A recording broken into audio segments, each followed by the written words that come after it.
Sorry.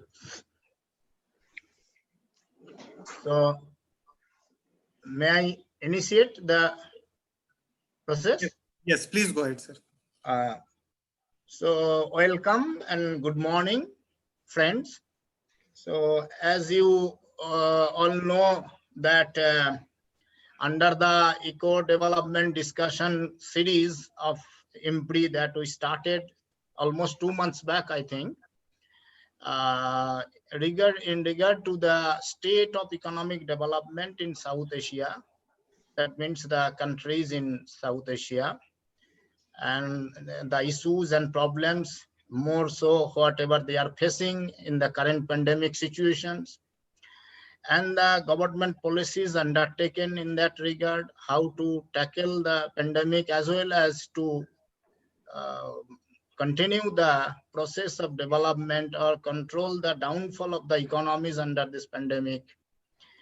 So in this series, we had a discussion on agriculture and rural development and the government policies. That was on Bangladesh, that delivered by Professor Elias Hossain of Rajshahi University in the very beginning. Thereafter, on the natural disaster or extreme climatic events and the government's response, policy responses, that was discussed by Rekha Niyanti from Sri Lanka's point of view.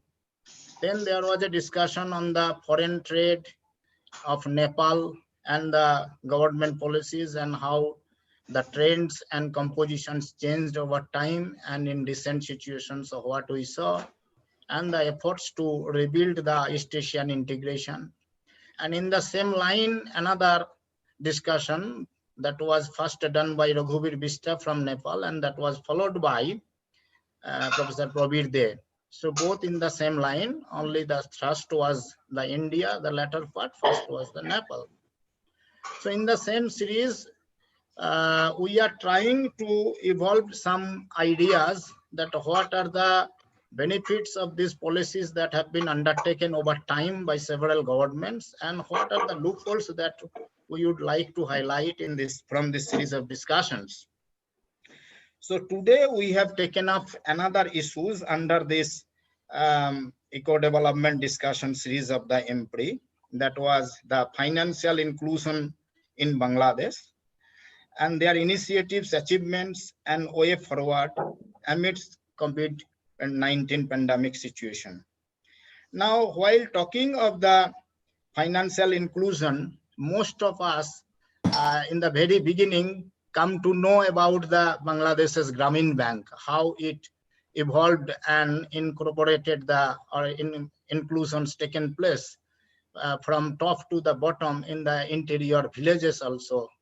And majority of the beneficiaries are also women. So not only the petty businesses or industries or village industries, as well as the agricultural sectors were also highly benefited. But many of the banking reforms of Bangladesh and how they have been changing over time for the financial inclusion to expand its sphere towards the last point of the society, that is not known to us. And so today we will hear from Professor Banerjee here.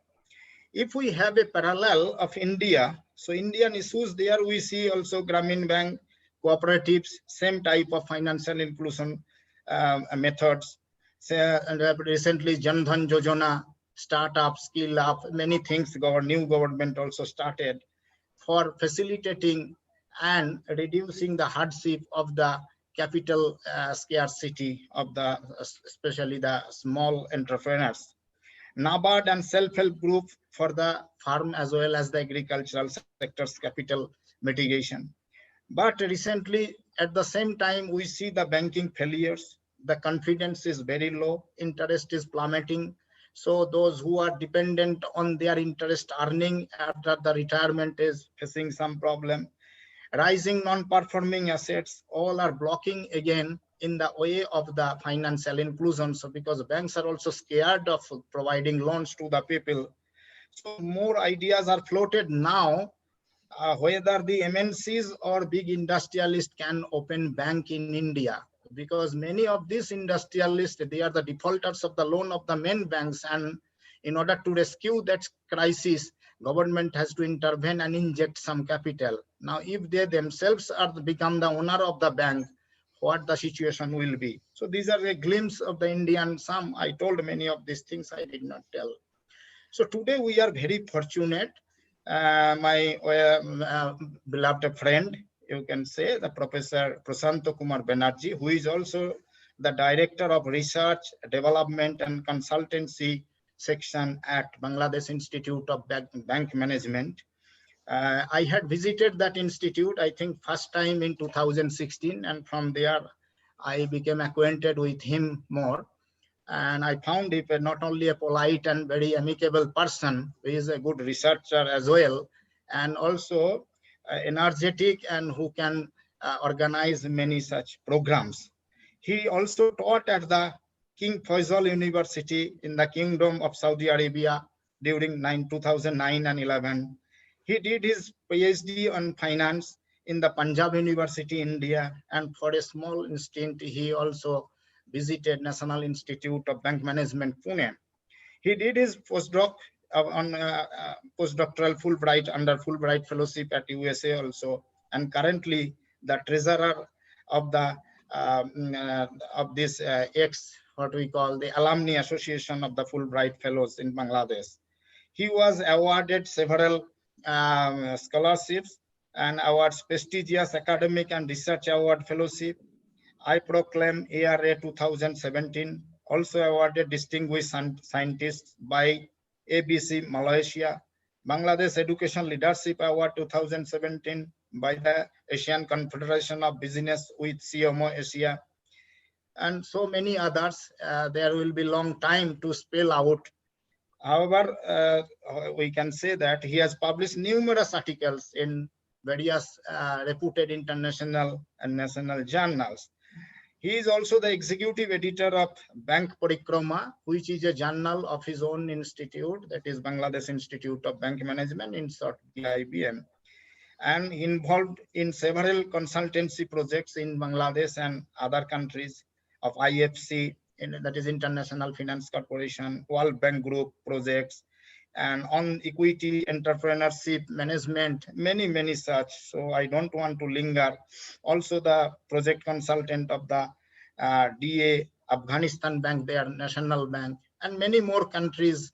He is associated with their financial management and programs or projects, either as a foreign collaborator or consultant or in the form of the researcher. So we are very fortunate to have such a learned academician here, and who did a lot on the financial inclusion aspects of Bangladesh also. So we will be benefited highly from his lecture. So now it is the floor of the Professor Banerjee to start with. So thank you Please very go much. ahead. Yeah. Thank you very much, Professor Utpal. As Professor Utpal has mentioned, that very good friend of mine also. He is also very known academician. I got the opportunity to visit his institute, university also. So very good academician. He's also trying to educate the people in different contexts also. So as very nice of him for introducing me with a number of good words. So thank you, Professor Utpal, for introducing me. I am giving thanks to Dr. Arjun Kumar, Director of IMPRI, also for his invitation, kind invitation for me. Dr. Simi Mehta, just a few minutes back, I talked with her. She's also a Fulbright scholar. So very nice to have everybody, because we are all academicians. We are trying to change our planet. What is the capacity we are holding? So today, as it is mentioned that, title, it is already stated. So I am going for the presentation.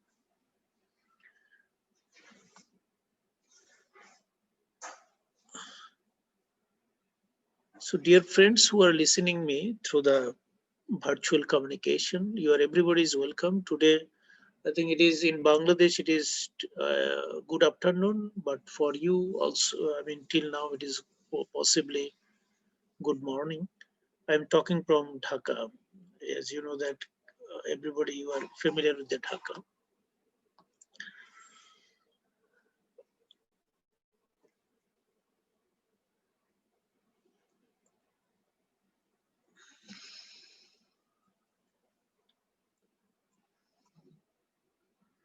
As you know that what we have seen in the last century, that is started from the Levin, who has contributed very nicely in the financial area.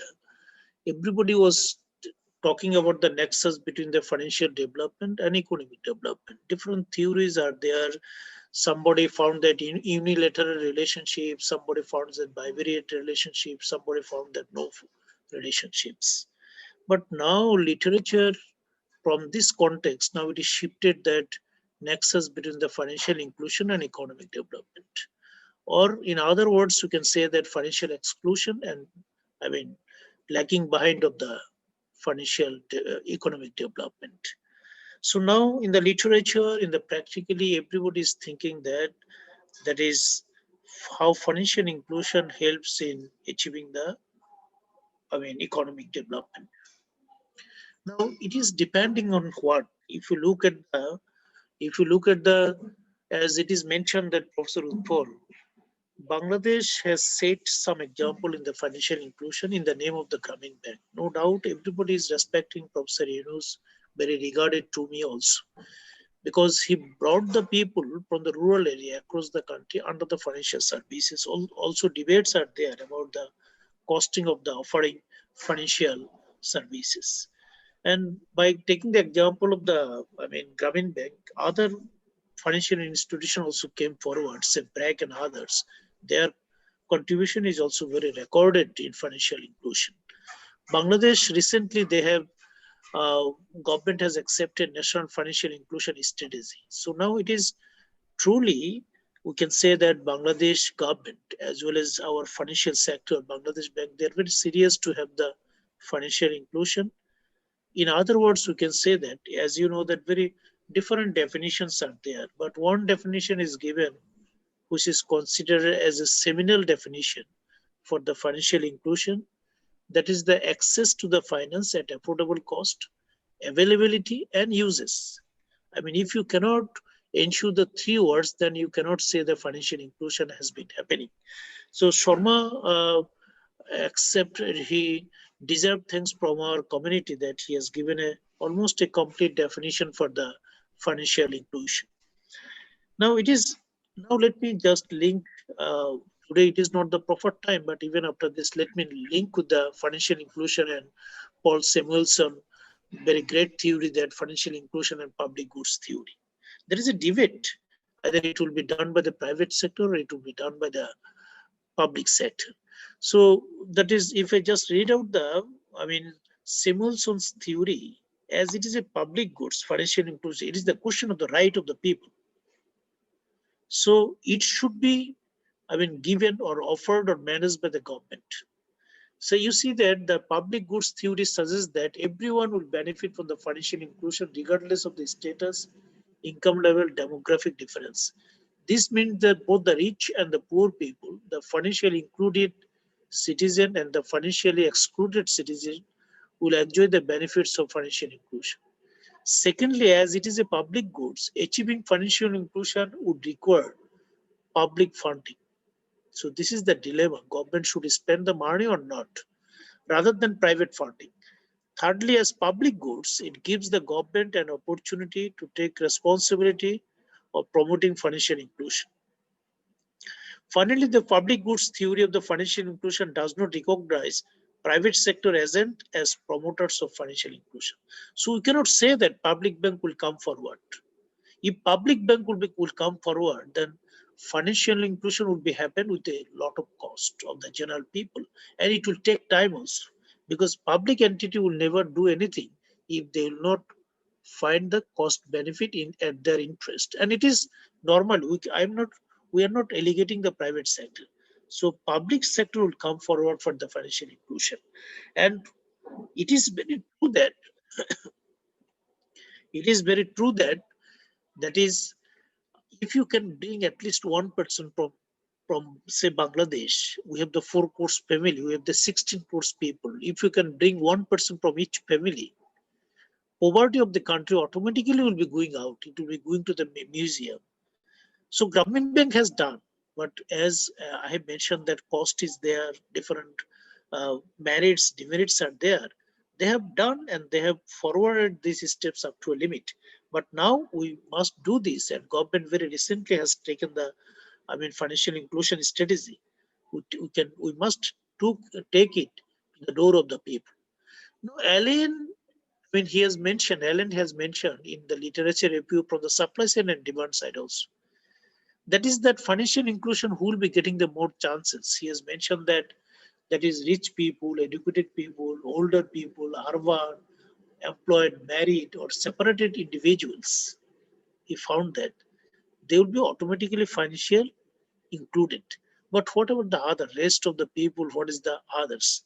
Because these people normally, as they have the residual money, or they are scaring about the future, they will be going to the bank and they are saving this money.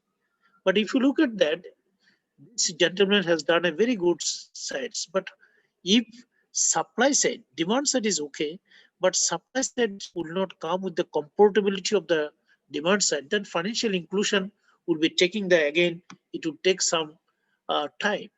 Then what is the demand side? Alan, he's documented that evidence of the country characteristic influencing the financial inclusion. Very explanation is required that country characters. Is it democracy based, or they're the social based, communism is working, or religion based. So it is also a factor for the financial inclusion. High quality institutions, efficient legal rules, strong contract enforcement, and political stability bring about more financial inclusion. So you see that, if you shout without ensuring this situation, then financial inclusion may not happen too. Moreover, characteristics about the banking sector also play a key role. And ultimately, it is true that if you look at the Germany experience and others, non-bank financial institution can go forward the financial inclusion.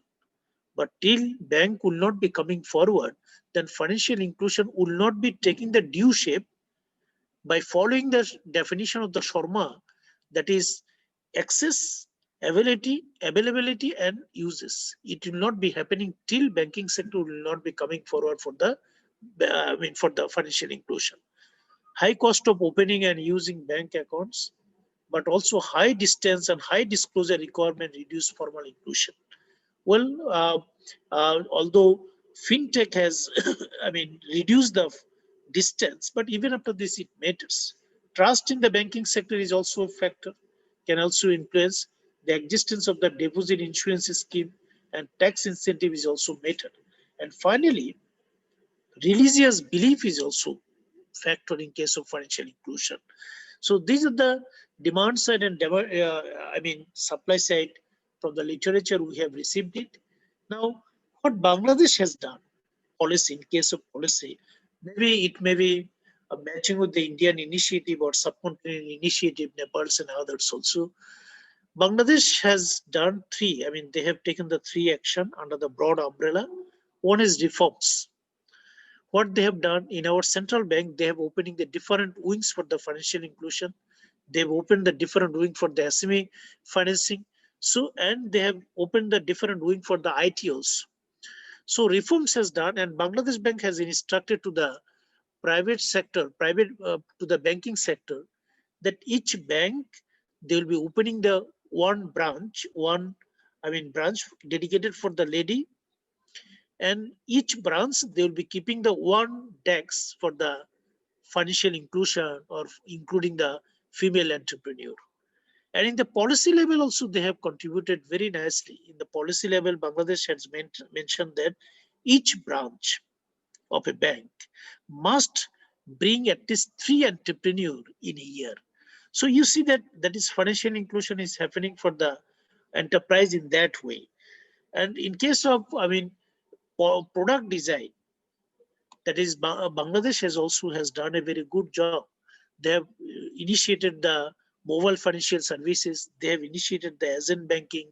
They have gone for the, that is bank, and that is financial institution linkage, what is popularly called wholesale banking also.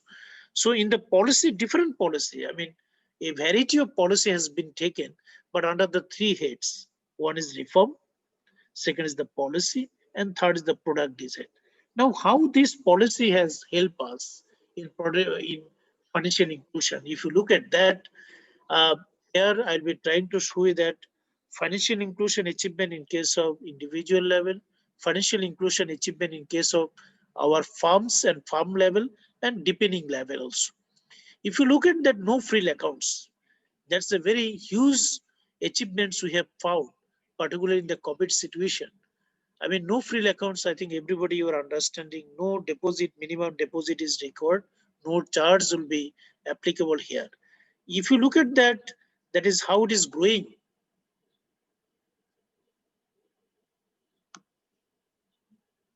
How it is growing, you see that in no frill accounts, it is CAGR, compound annual growth rate, it is 7%. But if you look at that absolute figure, in 2015, it was the 15,000 in thousands, but it is almost increased by the 5,000 in within the only the 5 years. So no frill accounts, it is, I mean, increasing, and no frill accounts, truly it is working for the financial inclusion. School banking in Bangladesh, very nice that school banking, in school, all students, they are opening the bank accounts. And here, very good news is that there is female participation is more than male participation. And in school banking, if you look at the compound annual growth rate, it is 69.6%. So school banking, it has the multifarious impact, because school banking, it is not bringing only the students under the financial services, it bring the family member also under the financial services. They are knowing for the son and daughter how they will be working with the financial services. So school banking is working as in banking. It is a very good steps in the last decade in Bangladesh. We are following as bank, when they are going for the opening the branches, lot of cost is required. But as in banking, almost they are working looks like the branch, but with a very minimum cost. What is done in Brazil, Kenya, very successful, and India also they are doing it. So agent banking is also very nasty. And if you look at that, in case of agent banking, growth rate is 225%. So I think you are understanding that how quickly agent banking they are bringing the people under the banking service. Internet banking, it is growth rate, it is 27.7%, because internet in Bangladesh now, even in the village area also, internet is available, mobile is also available. So in small entrepreneur, what they are doing, they are sending the money, they are taking the money through the internet banking. They are doing the different types of loans also, they are taking the different types of information about the bank. Mobile financial services, it's, you can say that mobile financial services is the revolution in Bangladesh. And in the COVID situation, it helps us to send the people. Even government, they have given the different stimulus package. So under the mobile services, then, I mean, those who are getting this money, even village area, that is under the mobile services. So mobile financial services, you can say that it is the dynamic achievements in the Bangladesh. Now people from Bangladesh, from one area, say rickshaw puller, who is operating the rickshaw in Dhaka city, he can send the money to his wife and family living in the village area within just few minutes or within few seconds also. But before launching the mobile financial services, it requires say 7 days, 8 days time to send the money, and as well as there is a cost also. Debit and credit card, it is also increasing. If you look at that, if you growth that, if you put that mobile financial services, I have also mentioned debit and credit card, it is also growing 18.8% and 16.6%. So although debit and credit card mostly confined to the urban area, but in urban area also, some slum people, they are also using the debit and credit card. So in this way, we are ensuring the financial inclusion for the individual.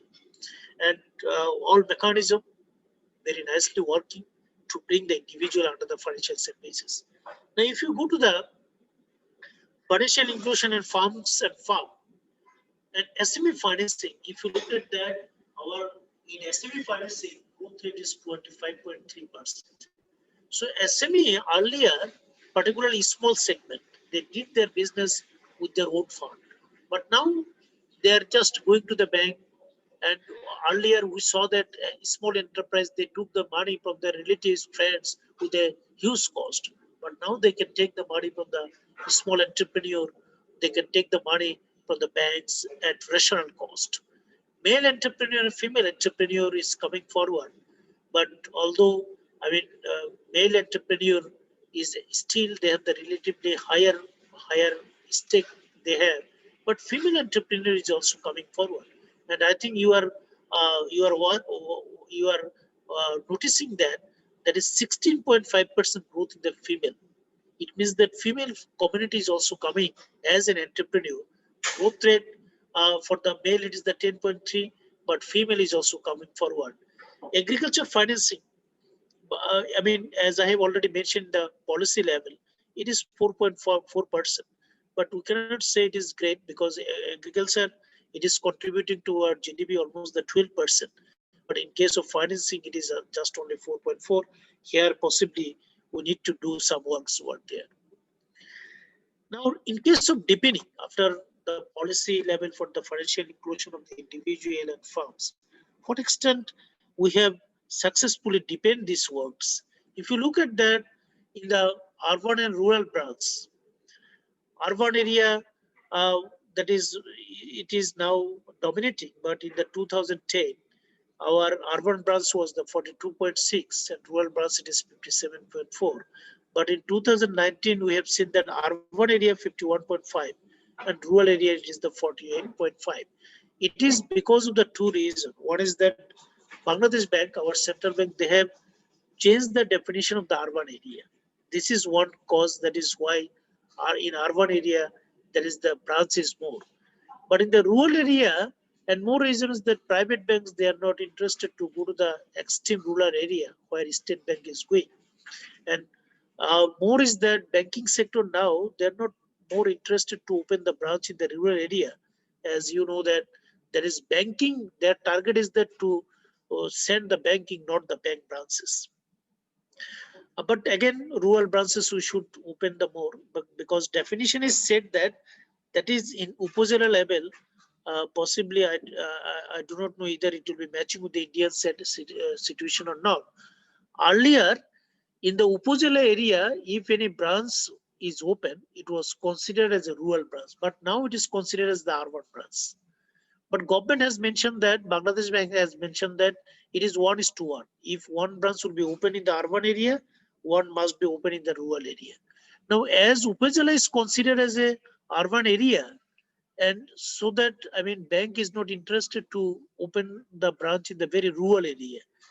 But if Bangladesh Bank will come down, that Upazila level will be considered as the rural area, then more rural branches will be open. But one good thing is that I think you are observing in the third column, most of the banks in Bangladesh, it is come fully online branch, 82.4, 88.4. Now, it is not a matter either you are urban area or rural area. Through the online branches, you can do the activities of the banking activities. Now, household deposit in the financial inclusion, as you know that literature support that. What extent household deposit? Corporate deposit, it will be coming from the, in the urban area, but household deposit and loans and advance, it is the important determinants that what extent financial inclusion is happening.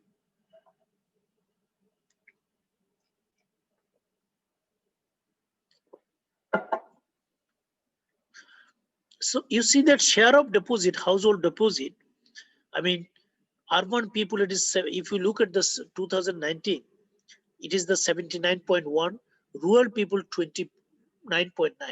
So it is a problem not only from the supply side, it is a problem on the demand side also. Because in Bangladesh, many people, they love to keep their money under the mattress only. So this is the area, this is the gray area where Bangladesh can work, so that in the rural area also people like and people prefer to keep the money in the banking sector. In the household, in the household deposit, if you look at that, our percentage, but female participation, that is, again, let me repeat, is that it is a very good sign that female participation is it is increasing very nicely by 22.9%. But earlier, although figure wise it is less, but growth wise, this is the satisfaction is that 22.9% female, that is household deposit is coming from the female community. Loans and advance, again, it is not a very bright picture. I cannot offer to you, because loans and advance, urban people, they are taking the more loan, but rural people, they are not taking the loan. It is the, you see that, I mean, social structure almost the same in Bangladesh and India. Religious philosophy, it is working. Then people, they don't take the loan. They prefer that they will be doing the business on their own fund.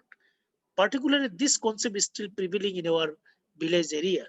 So this may be the reason, but why I am mentioning, because here we can work more if you want to bring the all people. Household loan also, as you have seen that, but good thing is that female, I mean, they are also coming forward.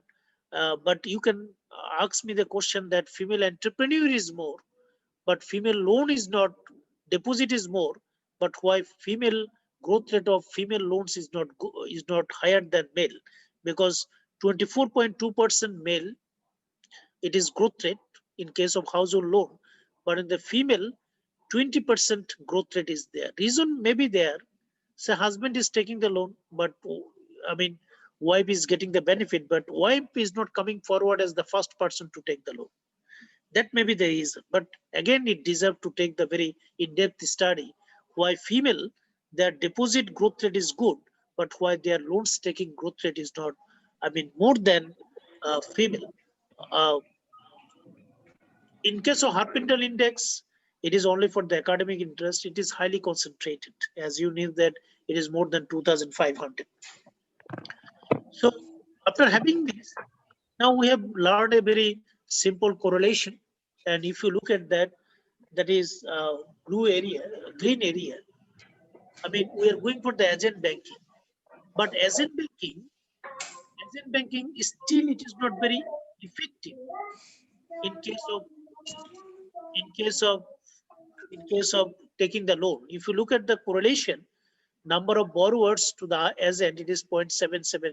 But if you come to the depositors, so agent banking proactively, I mean, it is just working for the deposit taking till now in Bangladesh, but it is not used till now as a center for offering the loans and advances also.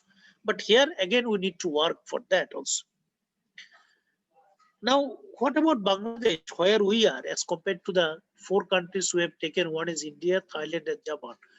One is the developed, then India, that is as our neighboring country. Now, just few statistics we have mentioned is that number of borrowers from commercial banks per 1,000 adults. Now, here our situation is that Bangladesh, it is 83.08 number of borrowers from commercial bank per 1,000 adults. I mean, out of 1,000, 83% they are taking the loan. But Thailand, it is the 363%. Global statistics is also telling like that way. Number of deposit accounts with commercial bank per 1,000 adult. In Bangladesh, it is 855, but in India, they are ahead of us, 1937.2. Thailand more ahead of us. Number of deposit with commercial bank per 1,000 adults. If you look at that, this is the same picture what I have mentioned. Number of loan accounts with commercial bank per 1,000 adults. Bangladesh, it is the 92.65. India, it is 199.63. Thailand, and it is 440.87. And Japan, it is 210. So this country ahead of us because of loan accounts with commercial banks per 1,000 adults. Now, Bangladesh, it is the statistics of the bank-based financial inclusion. But you see that as it is mentioned by Professor Utpal also, Bangladeshi rural people, they are taking the more loan from the non-bank financial institution also. Even shadow banking is working till now. So this is the status, but it does not mean that people is not getting the money. They are getting the money, not from the bank, maybe they are from other sources. So if you go to the next, financial inclusion for farms and farm, position of Bangladesh as compared to India, Thailand and Japan. We have already looked at the individual. But if you look at that, there is number of small and medium enterprises, borrower from commercial banks, SMEs from banks. It is 36.98%, but in Thailand it is 93.31%. India, I mean, information was not available. We did not find from the IMF data. Then, if you look at that last one, number of small and medium enterprises loan accounts with commercial banks, percentage of non-financial operation loan accounts with commercial banks. I mean, SMEs and total loan accounts, Bangladesh 41.44, Japan it is 97.33. It means that in Japan all small and medium entrepreneur they are taking the loan, but in Bangladesh still our small and medium entrepreneur they are not all they are not taking the loan from the banking sector. Now financial inclusion depending, as I have shown in Bangladesh data under the three segment. One is the individual, then farms, and third is that is depending. Our depending is fine, but let me show that one thing. In case of mobile financial services, even we are ahead of India. If you look at that green area, number of mobile money transaction during the reference year per 1,000 adults, 19,481. But in India, transaction wise, it is 366.88. So we are ahead of that. Even we are ahead of the Thailand also. Actually, it is depending on the social structure also, because number of mobile transaction, it is easiness because of, as I have mentioned, that in mobile financial services we are doing great. And second is that reason maybe that in Bangladesh, say I am sending my money for my brother, from my sister, from the religious organization, from the social organization. So more transaction is there. So in the mobile financial services, I mean, I can say that Bangladesh is doing very good jobs. People very quickly, they can send the money from one part to another part of the country. Some econometrics analysis we did, but I'm showing that it is I done in my one other article, that is 6 countries in the including the India, that is financial inclusion and economic growth. We have taken the 3 variables. We have used the panel back to error correction model, and we have done the panel analysis also. But I am going to the last. We have used the random effect model. Just I am showing you the result. I am now going for the diagnostic test as well as the robustness test also. Here we have used the one ratio deposit to, advance to deposit, and you see that this is very much effective in increasing the per capita income. It is very robust. It is very test is very good. So, I mean, in case of per capita income, if you can increase the loans and advance to deposit ratio, it is directly bring the impact on our economic growth. Then financial institution for the 1,000 people, then it is also effectively using for our economic growth also. So there is a debate, although I think it is definitely it must be happening in India, it is in Bangladesh also. Either bank will be opening the branches or bank will not be opening the branches. I mean, either they will be going for the fintech based. But it is proven here, still financial institutions matters, because it is the matters of the confidence of the people. People is not very literate in the village area. So if they'll find a branch in place of agent, in place of mobile financial services, they have the confidence is that yes, our money is safe and we can take the as loan from this organization also. Now we have gone with the Utpal, I mean, how many more minutes we have? Utpal, can you hear me? You can take 10-15 minutes. Okay. Okay. Hmm.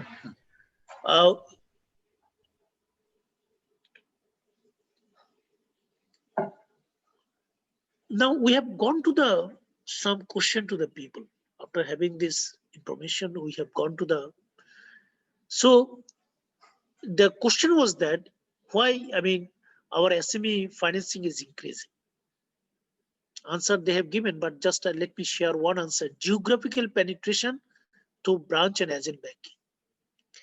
So actually, mobile financial services is fine, but we must take the agent or branch to the rural area if SME financing we are trying to increase. Then what are the decreasing trend on the SME financing? Then bankers, they have mentioned that is sometimes management has been changed. So they are going for the corporate financing more. So it is depending on the management also. Say one bank in Bangladesh, it is called Bragg Bank. They are doing extraordinarily good for financing the SME sector. So it is depending on the mindset of the management also. Then somebody is taking that in the SME sector, NPL is more. Well, individual wise, NPL is more. But if you look at that corporate wise, in corporate, if somebody will be defaulted, then 100 crores is going for the one person. But in case of SME sector, if one person will be defaulted, it is just going couple of thousands only. So individual wise, NPL may be more, but if you go for the summation, then you will be finding that in the corporate sector, our NPL is more. Now, list of the most effective policy, which policy has worked very nicely. One is that MFI linked agri financing policy. Say bank cannot go to the agriculture sector. They are giving the loan to the NGOs. They are distributing it, we are calling that it is the wholesale banking. New product, agent banking, very nicely working. Mobile financial services, it is very working. That is, these are very nice policy. We have gone for that one very sensitive issue. Women. Then expected growth in the amount of the women entrepreneur plan loan. I personally believe that, and literature support that. If I give the 10 taka to the woman, and if I give 10 taka to the man, utilization by the woman, it is 5 times more than what is utilized by the male person. But even after this, why it is not happening? Risks. What first is the risks of fund diversion to the family matters. Almighty ভগবান আমাদেরকে এভাবে সৃষ্টি করেছে যে males, they have the very soft heart. So if loan is taken by the female, they have the soft heart. So if they'll take if family, they are facing the problem, they are diverting the fund from their entrepreneur to the family matters. So this is also one cause, that is why bankers, they are feeling shy to give the money to the women. Second is the social stigma and glass ceiling. And as you know, that glass ceiling concept, women still in Bangladesh confined to the very business, not the large industry, say boutique, food and others, but they are not going for the garments, they are not going for the textile, large industry they don't prefer. This is the glass ceiling concept. It is maybe from herself, or it is maybe imposed by the family. So this may be the reason, that is why, female is still, they are not coming forward. More women, they are trading more, mostly they are trading. So in case of financial inclusion, you said different problems are there, difficulty for the unbanked people in meeting the formalities. For this, we need to take the help of this public goods theory. Government must come forward. Government must take the initiative that, although that's a different, there is some different problems of the public theory also. But even after this country like Bangladesh and India, if government will not come forward with a very strong vision, is that will bring all person under the financial inclusion, then it is very tough to achieve. So simplified process is important. because you are understanding somebody who never come to the bank. If you want to bring these people under the banking services, process must be very friendly. So different product is required in the banking sector. Different product is required, and it is already mentioned by Professor Utpal is that interest rate is coming down. It is true for the Bangladesh also. But now, if you want to bring the people, you just teach them how to do the business. A university professor will be just teaching, it is not enough. He can also show the example by involving himself in the different enterprises. A man or woman will be keeping the deposit. They will be losing their interest if it is only the interest on the deposit.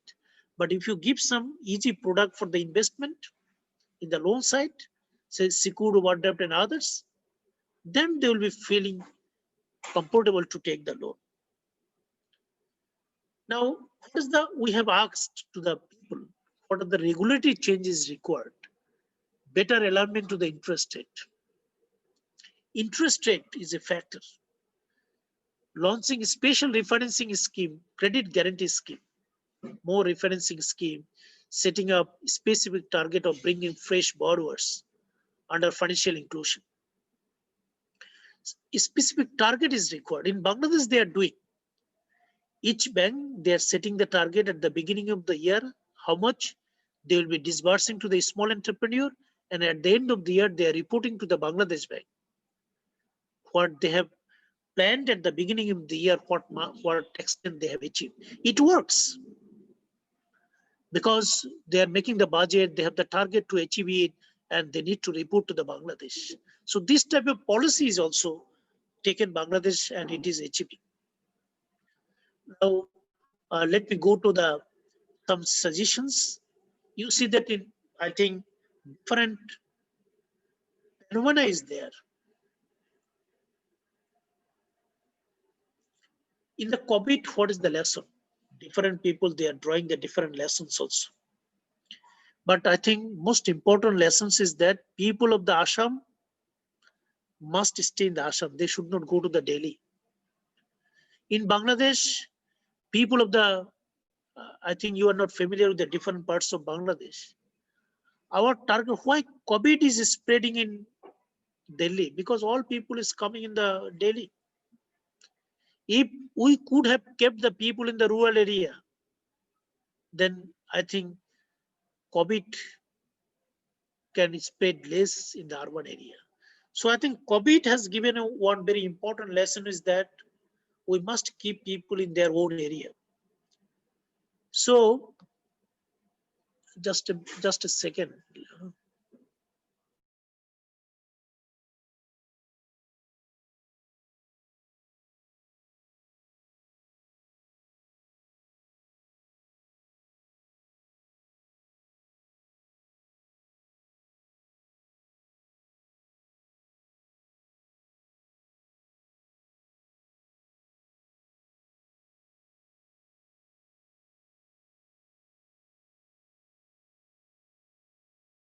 Are you disconnect?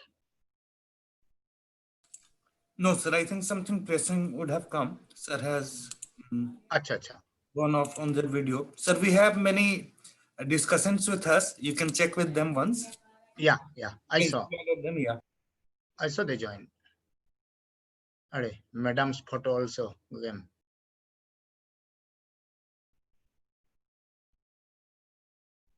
Sir, we also have Dr. Vikas Kumar joining from CRIT Chandigarh. Very good.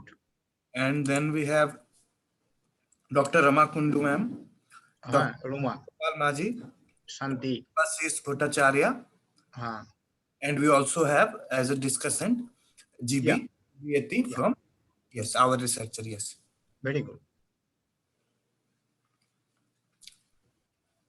Prashanta Babu? He'll just come. So till then, if you like to add anything, you can go on.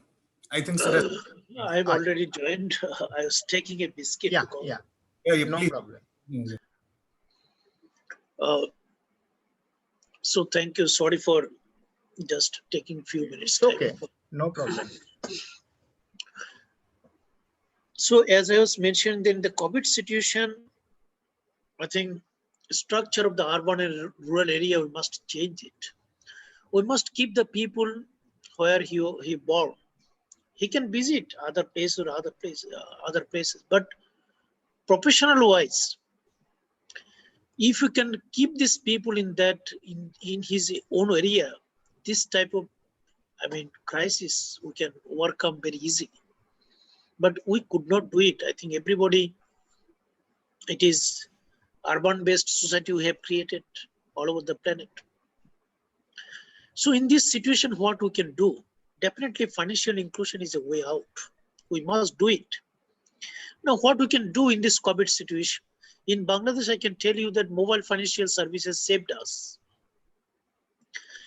because government has given a different types of stimulus package. It went very easily to the village area.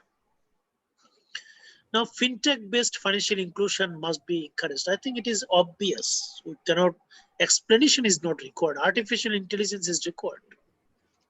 We must think for the banking. We must not think for the branch. But well, we cannot do it within a moment. That's why I was talking that still demand is there for the branch. Use of no frill accounts and school banking account. I think Bangladesh can do it, India can do it also. No frill account, it is not only for the government safety net program. By using that, they can do the very multifarious job. They can take the loan, they can keep the deposit, they send the money to the other people. Even bank can use it for the financial literacy also. School banking, we can say that your parents can take the loan from the bank by using these accounts. We can say that you just, what you have learned by doing the school banking, you just give this teaching to parents, to your relatives. You say that, yes, you can, if you open the bank accounts, branch will be giving a certificate.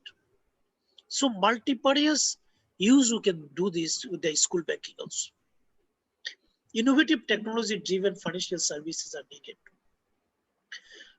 I have already mentioned that, but innovative. What we can do, different financial services we can offer to the people. In case of financial services, in our subcontinent, still we are talking for the interest, but we never talk about the non-financial benefit. We can say that if you open accounts in the bank, tax certificate will be given by the branch manager. He will prepare it. You can say that some non-medical services, non-financial services. Say, if a village woman son got a certificate, say GPA in the secondary and higher secondary, bank can give a certificate to him. So time has come. Technology, financial benefit, non-financial benefit, so that all people in the village area will come under the financial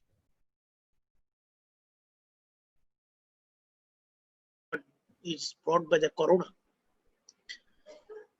So, we must bring all SMEs. Still, we are thinking that SME, you'll find that still SME, you'll find that they are taking the loan from their brothers, sisters, and others with a higher interest rate, without any recognition. We can make, university can make a publicity. They can go there, different camping, come to the bank. Bank can go. We saw in United States of America also. I think many of you visited. University, they have the separate department, how to prepare the proposal for the small entrepreneur. Because a small entrepreneur cannot know how to proposal for having the loan. This department, university, this department, they are going for the circulation of the financial education. Proper financial education is necessary. In the university, looks like a very basic subject. Financial inclusion must be a subject in the all department, in the science, in the arts, in other department also. This must be a basic education. The current definition of the urban area, banks with innovative financial inclusion initiatives should be rewarded. A bank, they are doing a lot of work for the financial inclusion, but they are not rewarded. They must be rewarded. Say two banks is working in the same city. One bank, they are going for the financial inclusion, other bank is not getting the financial inclusion. So bank who are working more for the financial inclusion, they should come under the fiscal benefits. That should come under the different types of reward in terms of loan classification and others also, in terms of tax, as I have mentioned. Credit guarantee scheme for the small cottage and industry. In Bangladesh, one problem is that bank is not interested for the loan for the small entrepreneur because more operating cost, and there is chances that more default is there. So credit guarantee scheme given by the government or different donor agency, then they will be very easily, they will be going for the, financing. Default may be 10 out of thousands, but credit guarantee scheme will be giving the some sort of confidence to the banks. Now, very important thing is that society will not be improved. Indian society or Bangladeshi citizen society will never be at par if female community will not be coming forward. Now, same services offered, same education is offered, but even after this, why female community is not coming forward? Is it a problem from the demand side or supply side? I think area-wise, cluster-wise, we need to make a very important research. Is it because of the demography? Is it because of the religious beliefs? Or is it because of the ages? We must try to find out. Because strongly we believe that if female will not be coming forward, the journey of the financial inclusion will not be over. So with this presentation now, conclude my discussion. I am very much eager to listen and to learn from you also. So thank you very much for giving me time. So let me hand over now to Professor Utpal.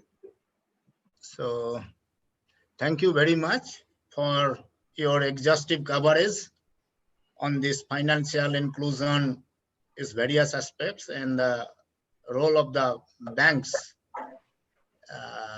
You have highlighted mostly of the Bangladesh, definitely. So you began, Professor Banerjee began with the financial inclusion with a prelude, and then he gone for that needs of the financial inclusion, and then individualistic how financial inclusion taken place, the role of the banks and other financial institutions, so the intermediaries, how it is replaced, and then at the firm level financial inclusion. Also, he made a comparison between the rural, urban, across social groups, male, female, how their deposits and loans are advances. So a comparison. Then also only one thing I was looking for that that financial inclusion. What is the role of the foreign financiers? That is a large number of foreign banks, I think, in Bangladesh also operating. In India also some. As less. Anyway, a number of queries I have, I will come to that later. And thereafter, there is how it contributes to the growth of the country, GDP, productivity, all these, and financial, finally, with some remedial measures. So a number of issues have been covered here. But the fundamental thing of this financial inclusion that came, that was because that capital is a necessity. So it should be fundamental right of the individuals to have the access to capital because it enhances their productive capability. And initially the financial services, especially from the government sector or the public sector, that was for the service to the people, not for the business. Business comes as a little late. Without that, how can they survive, the financial institutions? But when you go for the private financial institutes or middlemen or relatives when you take, so their main objective is to earn profit. So that is one, because, and financial service cost is also involved. So But when we look at that development with a human face, as you told that if people cannot come to the bank, bank has to go to the people. I think Bangladesh Grameen Bank also started with that motive in the beginning. So people used to go to the needy people and advances given. And though there are some observations of the people that interest rate is very high, but you will see that recovery rate also was very high, because when every day one person see that banker is coming and giving 100 or 200 rupees, and regular in a week they have to repay 10 or 50 rupees, so they can accumulate and give. Rather more defaulter when we see when there is a less interest and from the formal sector, because people take it very lightly. So that means definitely capital enhanced their productive capability, their earning capability. So even if high interest in the Grameen Bank's case, defaulter was very less. That was one thing. So many such things are there. I will come to that later. So the freedom, how policies here operates and product designs. Rather, I would like to hear more from our discussants first. So those who have gone through your lecture here. So at first I invite Dr. Santi Gopal Mazi, who also visited your institute earlier, I think. He is now a faculty at Tezpur University of the Commerce Department. Santi, can you hear me? Yes, yes, sir. Please, your unmute and tell. You already unmuted. Can you? Okay. But we cannot see you if you can also have your video. Give your observation and any query if you have. Actually, we had network connection is not so good. So if I open my video, maybe my voice will be interrupted. Okay, you go ahead. You can try. Yes, okay. Okay. Thank you, Professor Dev. I would like to thank Professor Banerjee. We met here in 2018. It's a very nice time we spent in the BIBM. Thank you, sir, for your nice presentation. I have learned many things about the financial inclusion. Also, it's not my area. I have a small view that it's true that providing credit to the people of all sections is absolutely required. But if the people don't use the loan for productive purposes, what happened in India also in most of the cases, then how long this institution will survive? This is not only bad for the banks, it is bad for the economy also, because they are getting loan from the banks and after that they are using not for productive purposes. So actually economy is also not benefited. The same thing happens in Meghalaya. One student was pursuing PhD in SME sector. Many registered, opened the SMEs, large number of SMEs are there in paper. But when they visited the SMEs, they find that there is no one which is working in actually. What happened, once they open the SMEs, they get some benefit from the government. And once that benefit is over, they are closing down the SMEs. So ultimately in the long run, the economy is surviving, the government money is wasting. So that's the question, that if they are not using productive purposes, what will be the future of this financial inclusion?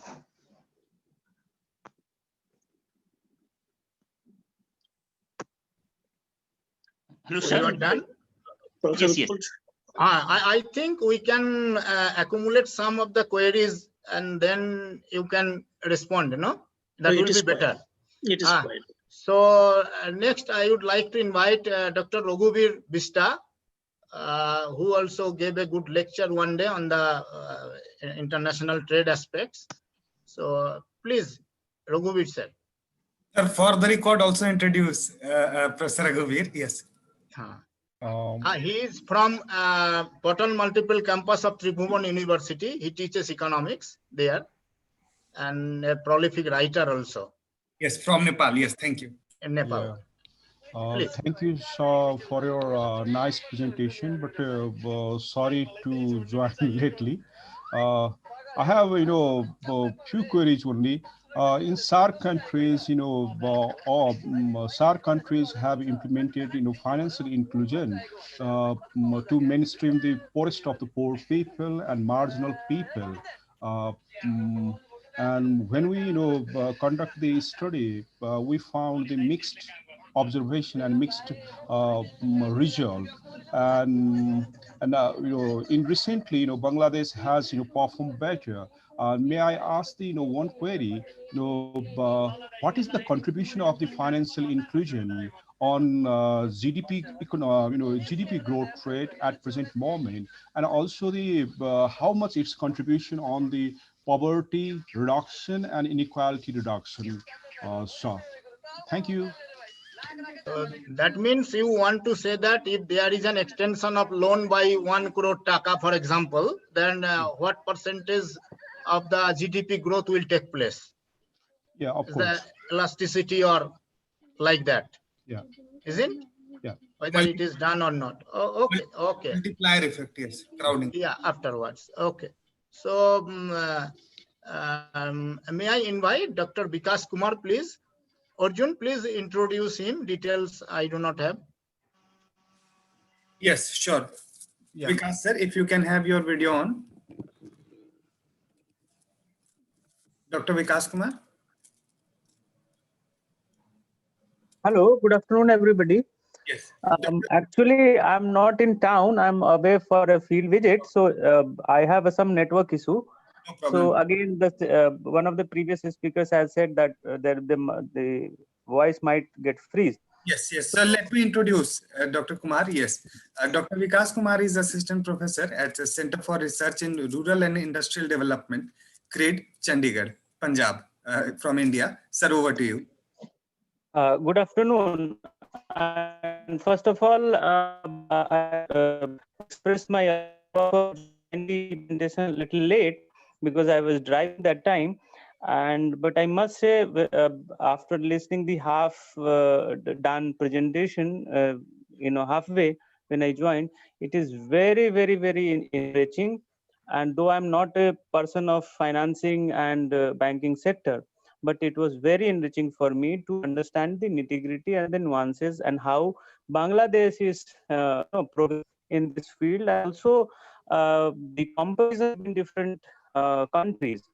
It was very vast and any query or question though, because everything was it's a things to learn for me. So thank you very much.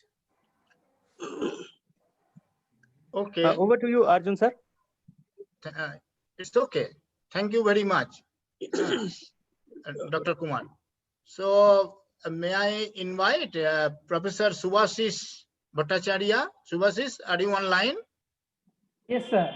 Yes, so sir. He is a professor of economics at Sidhu Kanu Birsa University. And he does a lot of work on various aspects, not only finance, rural development, many other aspects. So over to Subhasis, please. Yes, sir. First of all, it's a nice presentation. Thanks to Professor Banerjee for giving information. This is not my area, so. But I have one thing that what he concludes that it is very interesting aspects, whether to know it is the demand side, demand led or supply led. But I got some information. I got some in past. I read in some paper that what he actually shown in the slides, that the agent banking is a significant factor. But the factor like this, that still I am what I actually read in past, that is still the agents are not permitted to open directly the bank accounts for the people, and those peoples are actually in the marginal sections. So if these kinds of parameters are existing there, I think the supply side will not functioning in a proper manner. So the policies are there, they are functioning, but the different variables in the categories are there, which are obstruct us to function in the supply side. This is also significant. I actually read in some paper like amidst in 2018 that this agent-based banking is a significant one for performing, and this is my asking area. If you highlight something. Yeah, but in the agent-based system, you can have some parallel in India also, like LIC. That time there was peerless, many such mutual fund institutes. Even within your SBI and other banks also, they have made some financial services through agent system. So they come to your home also, but the function is little different as in case of the non-banking institutions you see. Anyway, he can highlight a little more. So now I would like to come to the discussion to one, Dr. Uma Kundu, who is teaching at Sikkim University, and she is also highly enthusiastic and a good researcher, though she give more emphasis on the environmental and related aspects. But I think these financial services in the environmental management, disclosure, many such things are interrelated in the development. So she can contribute some from her side. Ma'am, please unmute yourself. Unmute. You are muted. Unmute. Not unmuted still.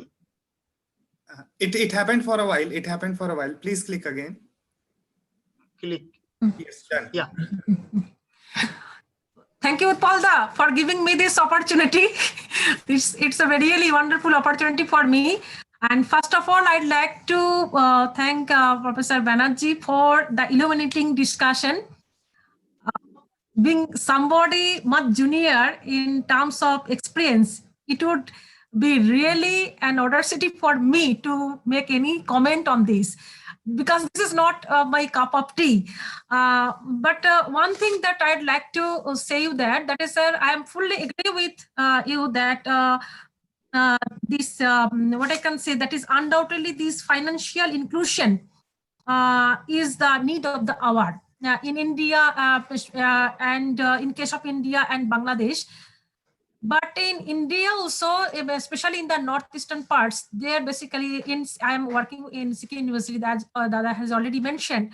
The picture is not same in Sikkim as that kind of Bangladesh. In Sikkim, I have done a little bit work on these financial inclusion and all. That is, my experience is much more bitter, not good. My point is that is here what I have seen, that women are not approaching to the banks because their societal structure, one particular area. Another one is that one particular reason. Another reason is that as you know, the infrastructural facility issues are there in northeastern part. In Sikkim, especially the remote villages are not connected with, their connectivity problem is there. So, so it is, they are very much lagging behind in Sikkim. Moreover,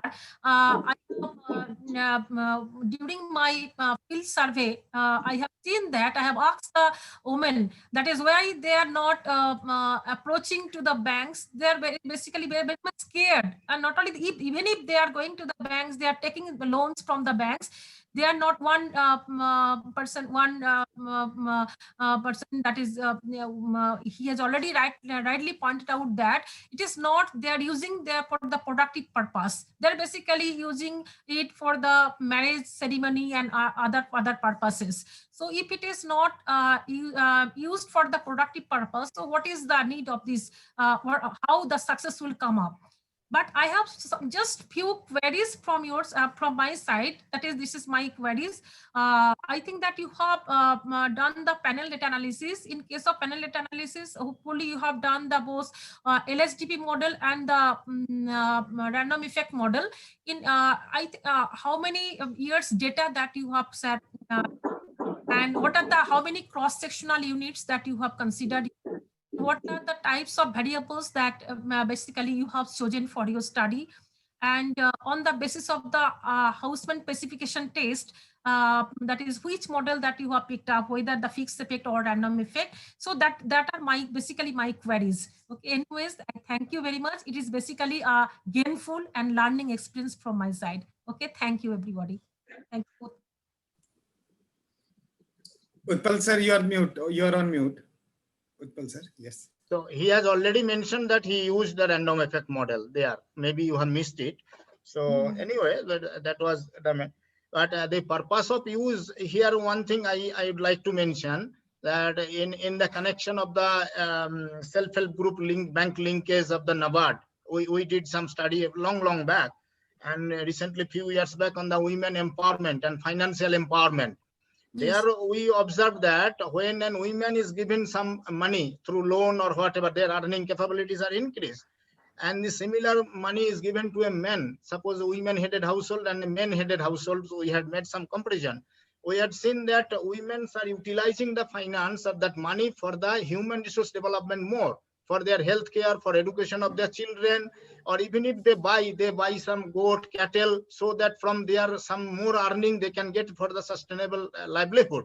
Rather, if you give some money to a man, percentage of that for the non-productive purposes they use more for liquor and others. So that also we observe. So definitely it is there, though there is a lack that women are not coming forward to that extent, what to be done on the financial literacy aspect.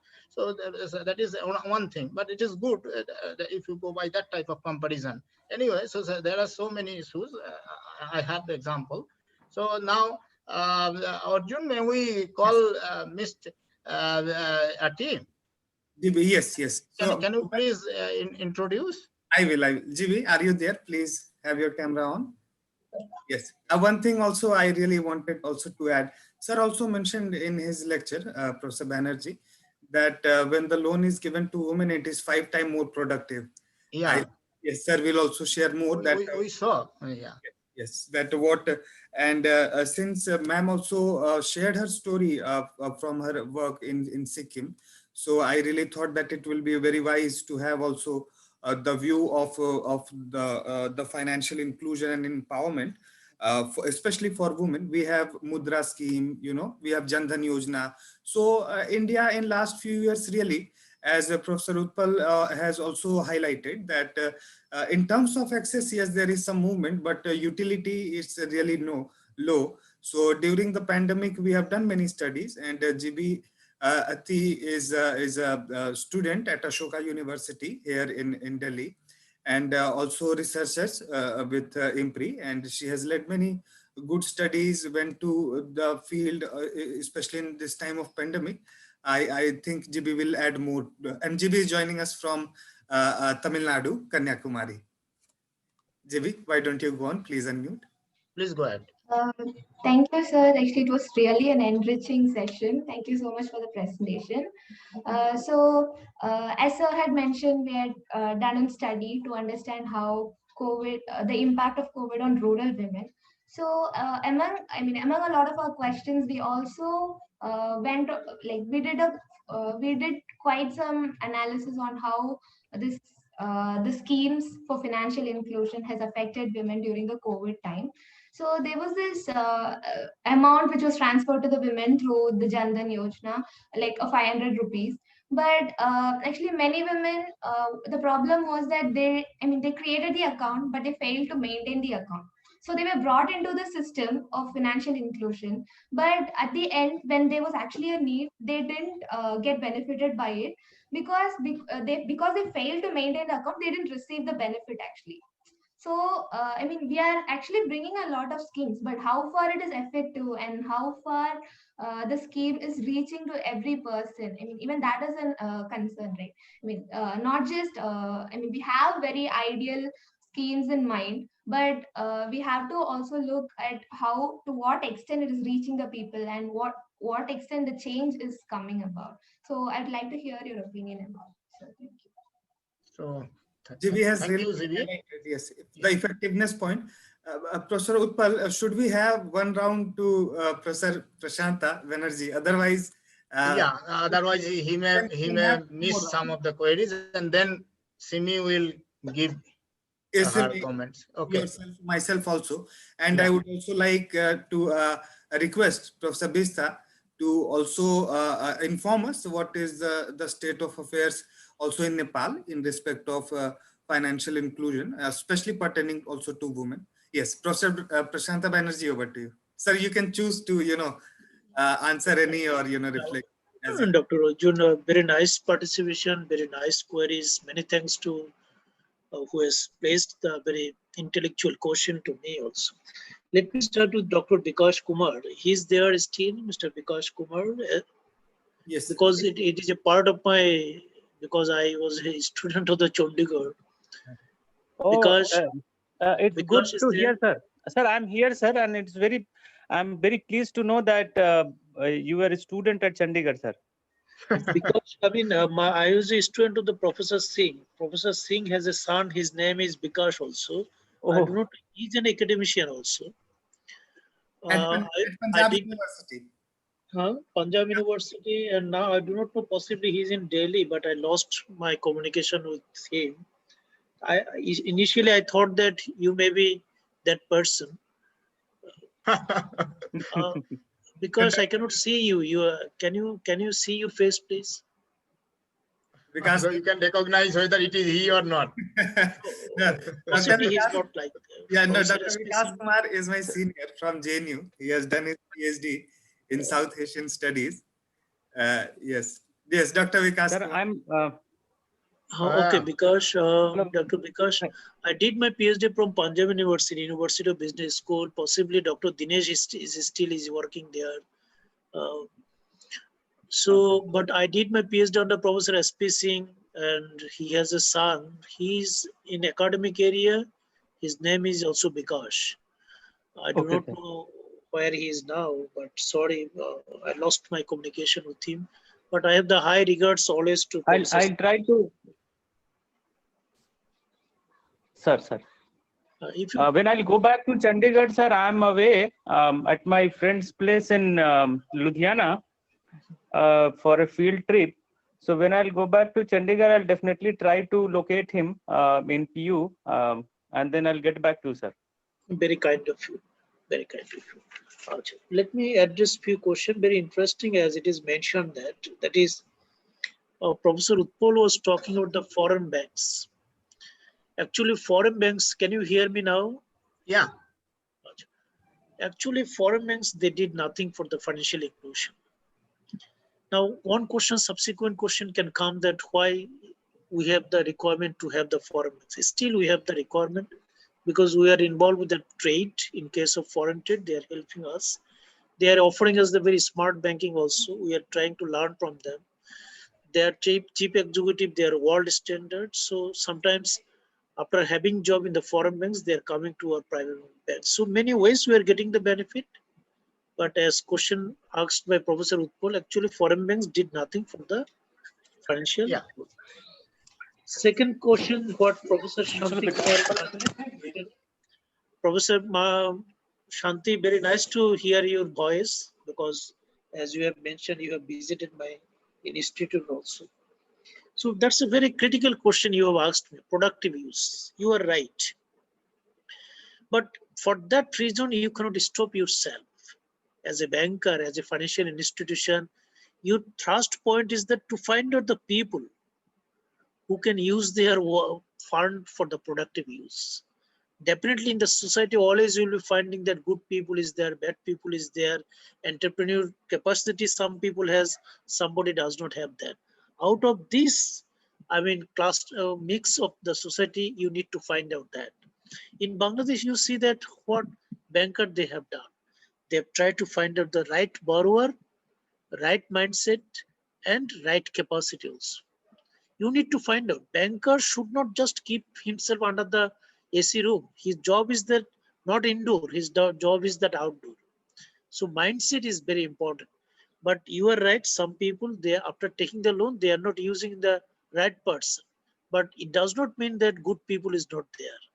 Either they are not coming to the bank or you are not going to the bank. So you need to find out that. And you need to find out the thorough knowledge about the industry. Which one has the market, which does not has the market. So if you can give the right money, even in my family, so I have one son and one daughter. If I give the money to my daughter, she's using in one way. If I give my taka to my son, he is using another way also. This is the reflection of the house. This is the reflection of the society. This is the reflection of the planet also. So productive use is there, but possibly we did not find out the right person. And always you'll be finding that some people is trying to take the opportunity of the government benefit. So you need to regulate it. You need to give the proper policy. Then Mr.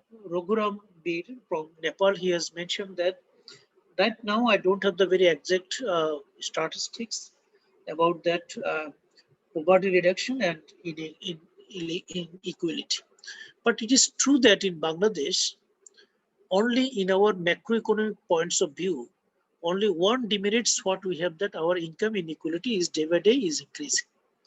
Because some people, they have a lot of money, some people does not have. This is the very important concern of the policymaker in Bangladesh, and they're trying to do this. And financial inclusion, I can tell you that one of the very important instrument to reduce the gap.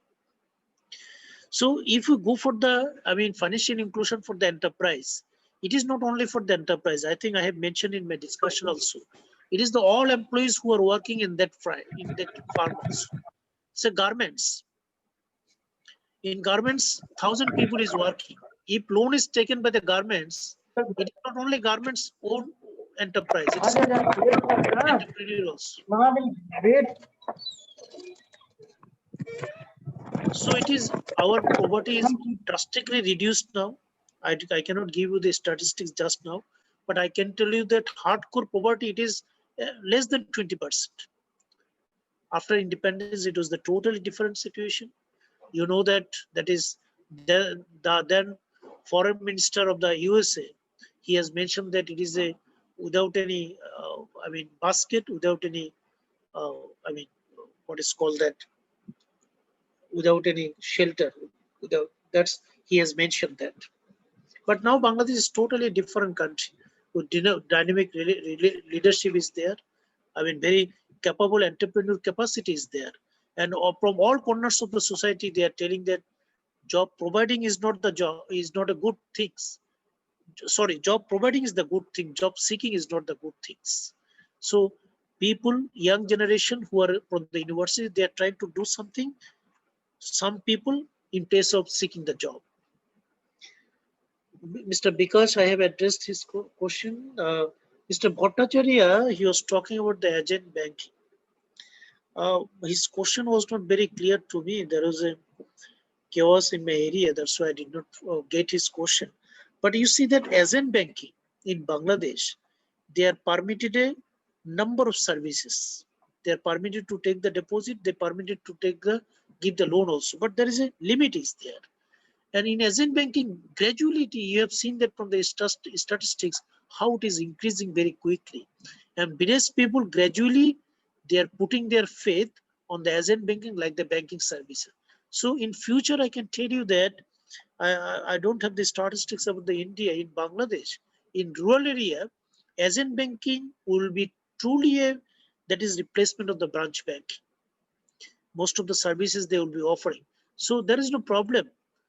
From the demand supply side, there is no problem. Demands, they will be giving the all services, and demand side, initially, as I have mentioned that they have some sort of limitation to keep their faith on the agent banking. But in future, I believe that if agent banking will be established formally, as it is permitted by the central bank, then general people will be coming forward to take all types of services from the agent banking.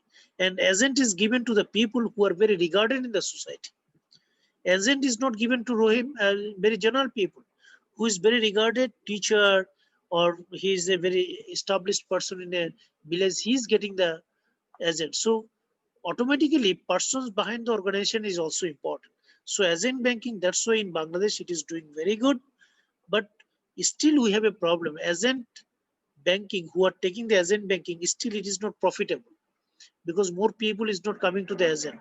But in future, I can tell you that more people will be coming, and it will be a center for the banking services, all type of banking services in Bangladesh, like Kenya and Japan. We are following this model too. Madam Kundu, what they have asked, she has very technical question, and Professor Utpal has given answer, because random effect model is used, but as well as not only random effect model for this study, we have used the panel vector error correction model also. So it is proven that, and she has asked me about the variables. We have worked for the two variables, two independent variables. One is the loans and advances divided by deposits, and second is that branch within the for the 100,000 people.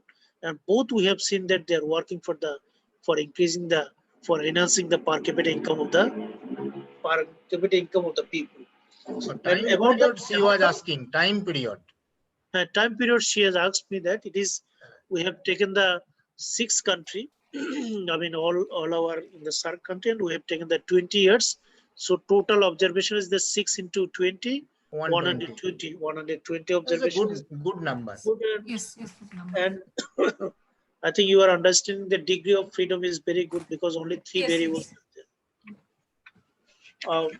But we are now working on the planet also. I mean, planet means 2 regions we have taken the most of the countries. We are expecting a good result for that also. Then and GB and last madam, her question, Professor Utpal, can you repeat her question? Who talked from the Tamil Nadu, GB? Jimmy, can you hear? Can you repeat it, please? I can see her, right? Yeah. GB, can you repeat your specific question? Yes, sir, sure. So I mentioned the specific case where actually women, they had this Jandan account, but they were not able to benefit from the cash transfer during the COVID-19 because they didn't maintain the account. They had already created it, but they didn't maintain the account. So they didn't receive the 500 rupees. So my question was about, we are creating this financial inclusion through many measures, but how do we make sure that it's actually reaching them till the end? Like it's cutting down in the half right here. So I just wanted to know about that. In India, there was a Jan Dhan account that was initiated so that all the people who does not have any resources but daily laborers, for example, can avail some government schemes, government helps. So for that direct credit transfer, their account were opened. And they were allowed to open the account with 0 balance. That if there is a minimum balance not maintained, account will be closed. But here, despite that thing, many people's account were not maintained and closed. I don't know, for some reason, some banks did not maintain it properly for very other things. And no transaction for longer time, that also may be another reason.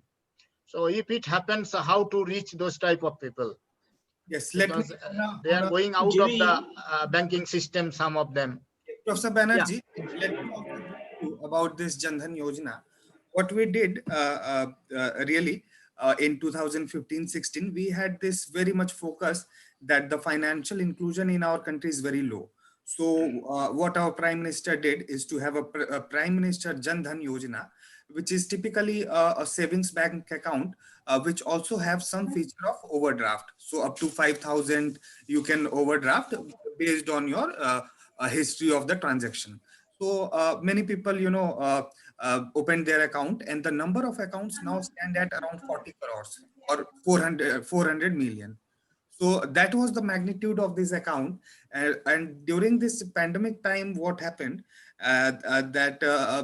for 3 months during this tough period, an amount of 500 rupees was given as a cash transfer to around 20 crores women Jan Dhan accounts, only to women, 20 crore poor women, those who had this Jan Dhan account, 500 for 3 months, 1,500 rupees. So what GB is saying that we had this, the coverage very high, but it fall back because many people opened the account.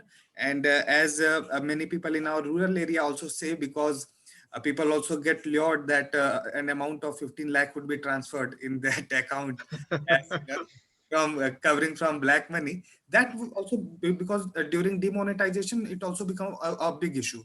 So all those people had to submit, their money cash into that account. And eventually, it became very defunct, and the daily affairs, state of affairs, which takes, especially because it has more of rural accounts. So that issue comes up. So I think JB is trying to put this thing that we have had many sort of financial tool, even with the innovation like the small OD overdraft facility and as agent banking and many things we are saying that, but the trust and the usability is such low that it really becomes a ineffective financial inclusion sort of thing. So even as a tool during the tough time when we are trying to reach out and give to them some assistance, not credit, that is also not happening, which really sort of raises question that are we really as much financially inclusive as our number portrays, as the statistics portrays? Because effectively, if we are not able to transfer, then what use it is? And sir, since you have been working in Bangladesh and leading this bank institute, you must be able to, also, because sir, this is the example GB is giving from the southern part, Tamil Nadu, which is the most urbanized state of our country. So yes, sir, over to you. No, Arjun, thank you, GB. Very nice question. It prevails in Bangladesh also. I mean, we are calling that these are the dormant accounts. So no problem. Don't take it negatively. Take it positively. This is the first time they came to banking services. Am I right? So don't Many of worry them. that. If 20%, 30% will go, let them go. If you just keep the out of this 100%, even if you 40% people will be continue the bank accounts, think that it is your achievements, because these people were totally excluded. Now they're included, and as I mentioned that it is the public goods. So government, many ways they are losing their coins. So government can do these works, but what we can do, we can send some motivational work. If you just work on that, then they'll be getting some benefits. Say, that can be the financial benefit, that can be the non-financial benefit also. And you can run one primary survey also who has taken this. I mean, if you do a research work, I know that here very capable research work is there. If you go for the demand side survey and you ask them, that is why you are not continuing these services. But I can tell you that if 40% people of the total will continue the bank accounts, then no problem. And you will find that even remaining 60% who will not maintaining the accounts, they will be telling this story to their son and grandson. So son and grandson will be coming under the banking services in future. So take it positively. It happens in all country, but from the banking side and from the supply side, you can send some motivational message to the people through the mobile phone that if you just come back, then these will be getting the, you'll get this benefit. So thank you, GB. Thank you. No, during a little bit to add, during this pandemic time, because some distance has to be maintained in the villages, as you showed in your country, that about 50-50 or 46-54 like that. So urban banking 50, rural 46, whatever. But rural area is much more. So maybe among 7-8 villages there is one branch. So to get that 500 rupee, you have to spend the whole day. So one day working 300 rupees wage is lost. So many people are not availing also for that reason. Okay, let it be there. So there, some of the things are there. I have seen, because when I last time visited Calcutta and my village, I saw that whole day people are standing in queue in the Grameen Bank to draw that 500 rupee. The widows are old people. They are sitting a whole day. This is disgusting in some places, unless that thing becomes smooth also. Anyway, continue, please. Please continue. That is why sir highlighted the role of agent banking as a really effective tool for the future. Shall we go for some more reflection? We have Dr. Simi Mehta. Yeah, please go ahead. And then I will also just... Dr. Mehta, please. Professor Banerjee, what an illuminating lecture. Thank you so much, sir, for lucidly explaining the state of Bangladesh, state of financial inclusion in Bangladesh. I learned a lot. I'll keep my questions brief. As a keen outside observer of the Digital Bangladesh mission, one of the aims of which is to vigorously expand the financial inclusion in the country, there has been a massive increase in the registered mobile money users. I would like to know from you about the state of female usage of such financial operations. Mehta, Dr. Mehta, thank you What very is the much. extent of reach of digital payment platforms? Thank you very much. Right. As I mentioned that what Professor Utpal has also mentioned that in Bangladesh for giving the government benefits, no requirement to come to the bank. It will be sent through the mobile. Very good. So just from his one step ahead, from the mobile financial services, he or she is getting the money. But government is sending the money from the capital city, Dhaka. But say, I mean, somebody in a rural area, she does not need to go to the door of the bank. She or he will get the money just next to his door only. There is a shopping center and others also. And female participation, actually, we cannot avoid the social structure. Say money has sent to the female, but say husband is going to take out this money from that. So structure of the society is also like that. But fortunately in Bangladesh, in our garment sector, most of the workers for the female. So more female participation is also, I mean, it's substantial. I can tell you that in the mobile financial services. But female community is still they're confined only for the family requirements. Say they are not more involved with the business, they are not more involved with the agriculture sector. That is the challenge, that how you will bring this from this tiny area to this area.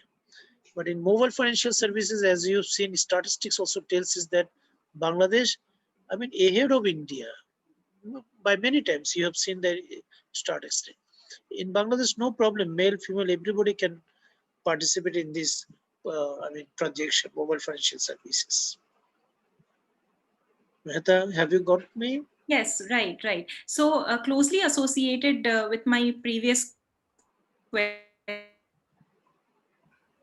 I have more points. I think my internet just broke off for a bit. So if you permit, I could ask another couple of questions. Please go ahead. So my next question was, what is the extent of reach of digital payment platforms in the rural and far-flung areas? Third, related to my second question, what are the challenges that are being faced in expanding this kind of financial inclusion program through mobile banking, through apps and wallets? And what are your policy prescriptions in going forward? And finally, there are inherent challenges associated with small finance banks and even with the larger banks. Are there inherent mechanisms that could check any untoward incident which could eventually arise that could compromise with I know you pointed out about the guarantee scheme of the government, but are they enough, or is there anything else to pad up the whole process? Over to you, sir. Thank you so much. Okay, thank you very much. As you have mentioned, let me start from the last one. Guarantee scheme is not enough. Question is that guarantee scheme is not enough, and guarantee scheme there is two problems. One is that, I mean, say borrowers did not pay the money. In that case, bank need to do the two things. One is the issue dealing, then they need to go to the court, then they can claim for the guarantee money of the guarantee scheme. So it is not very friendly. I can tell you that guarantee scheme, what we have, it is not very friendly. Second, you have mentioned that is our apps, different types of apps in case of mobile financial services. Apps, I mean, school-going kids in Bangladesh now, 100% male and female, they are going to the school. They are very, I mean, knowledgeable how to use the apps. Parents may not know, but they know how to use the apps. But in case of mobile financial services, what did in Bangladesh, say there is a shopping center, beside that say thousands houses there. So money has been sent from Dhaka to the rural area. What he or she is going to the shopping center, and the owner of the shopping center, he knows how to use the apps. So he just shipping the money to the recipient. But only problem, as you have mentioned, that cost is high. For 1,000 taka, 20 taka is required for paying the, I mean, sending the money. It may be say 5 miles away, or it may be 5 miles away, or it may be 10 miles away, or it may be thousands miles away. But if you send any money through the mobile financial services, it is 20 taka, but government recently has taken the initiative, it must bring down to the taka 10. But when it was introduced, because if you send the normal way, it could have taken the 100 taka for the 1000s. But mobile financial services, when it was initiated, only taka 20. But so that now number of players are there, market mechanism is working. That's why now it bring taka 10. So I think you got the, so this is the important problem, that just a equate problem, cost is too much high. But everybody has the mobile, and everybody from the mobile center, they can take out the very easily the money. And I mean, it is, I did not hear even a single time, if you send the money, that recipient is facing any problem. Very easily they can take the money. I think Professor Mehta, you got Mehta, you got my points. Am I right? Arjun, please give Yes. your observation. Thank you. Thank you so much, sir. Thank you. Arjun? Yes, yes, yes. Uh, Yes, yes. Let me quickly cover some of the points. Sir really mentioned, but let me first congratulate Professor Prashant Banerjee for his very nice and comprehensive, very technical also presentation, but also taking so many of question and sharing his experience that what can be done and how it is being done. Some of the things which sir really mentioned, that one thing which I really wanted to highlight was the issue of region or sectors, as we say in statistics, rural and urban. Sir also highlighted that everyone going to Delhi, as you know, that issue also coming up. And there has been changes in the definition of urban area, as South Asia is really urbanizing fast. That really mentioned that because of this issue, a lot of challenges in terms of analysis have come. Sir, in India also there are the same issue. We have some 4,400 cities, but we also have additional 4,000 census towns. Census towns are usually those who have more than 5,000 population and a density of 400 per square kilometer, and 75% of male force in non-agricultural activities. With this definition, then the urbanization becomes, large. So that and peri-urban, that thing is also coming. I just really wanted to learn from you that in terms of financial analysis and banking analysis, how this changes is also accruing to different things. During this pandemic, because our RBI central bank also have a state offices. One thing which came out really from the smaller cities and rural areas, the crunch of liquidity from those rural based area, that issue was very much highlighted in I think 3 months before. Sir, how do you see that? Was that a challenge also during the pandemic at the sub-national level? Because sir also highlighted the different regions of Bangladesh. And one very important point which sir really told us today was really about the financial education, advocacy and awareness. Very less time it is being highlighted. And sir really mentioned that it should be in our basic courses at school level. Sir really is highlighting the inclusion of this financial awareness at the school level, which I think that is something remarkable. And in South Asia, we should really do that, because sir is saying that even if someone is falling back, they will tell it to their children and grandchildren. So I think that is really a good tool of digital literacy. Thank you, sir. One another thing which I really wanted to ask, that our area, subcontinent is really poor. Not, we are moving, but really the cities. The banks are really not willing to give money to SMEs. We also have something called Mudra loan. We give, up to 50,000 to 5 lakh, and then 5 lakh to 10 lakh. It also has, that cluster thing. More than 10 to 11 crores, more than to that account money has also gone. I think around 3 or 4 lakh crores in rupees term. But sir, after many push, for SMEs, SHGs, banks are not really willing. And sir, you really mentioned that now the charges for the bank, the cost has now been significantly going down. So what do you think in that aspect it can be strengthened for Bangladesh and also for the whole subcontinent? In this aspect only, I wanted to ask that, sir, how do you see the digital currency which China has launched, how it will change things going in future? What do you see? Because one app they have, and that also had their IPO last month, they have 1 billion people subscriber. Just imagine, that is their power digitally. How do you see this digital banking having its role with all its blockchain and so many things coming up? And lastly, sir, I just wanted to add and also ask that, sir, you have used the data for 20 years. So what changes would be done, or what should be the limitations or the benefit of using, let us say, quarterly or monthly data? Because then we can really increase the number of observation if we get. Sir, your reflections. Over to you, Professor Banerjee.